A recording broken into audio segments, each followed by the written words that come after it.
At a Senate Judiciary Committee hearing, Senator Klobuchar asked Stephen Meredith, who was seeking confirmation to be U.S. District Judge for the Eastern District of Kentucky, about the impact of closing the state's last abortion clinic. As Chief Deputy Counsel to the Governor of Kentucky, you defended, as my colleagues have discussed, you defended a law that imposed severe and medically unnecessary licensing regulations on clinics. That law would have had the effect of closing what was at the time the last remaining abortion clinic in Kentucky. You argued that the impact of closing Kentucky's last abortion clinic would be essentially none for women.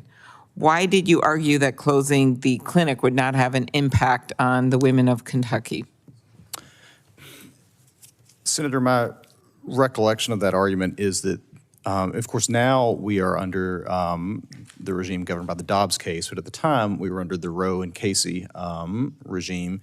And my recollection of that argument was that Casey, I believe, had said it's not an undue burden to have to travel up to 150 miles to obtain an abortion. And my recollection is that the evidence in the record showed that no one or almost no one would have to travel more than 150 miles to obtain an abortion should that clinic close, because Kentucky's geography is such that all of the population lives within 150 miles of facilities in other states, Senator. Is it true that the closure at the time would have required women to leave the state and travel up to the 150 miles if they needed health care?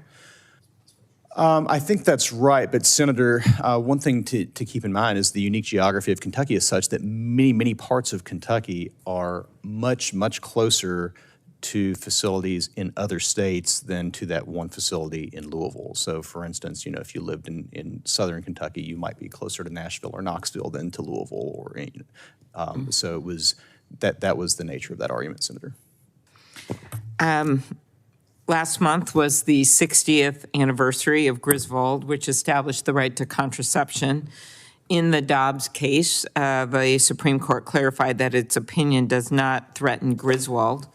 They said nothing in this opinion should be understood to cast doubt on precedents that do not concern abortion. If confirmed, will you commit to adhering to the precedent established by Griswold and upholding the right to contraception? Senator, I can commit to you that I will follow and faithfully apply all binding precedents of the United States Supreme Court. For more Congress clips, stay right here, and thanks for watching.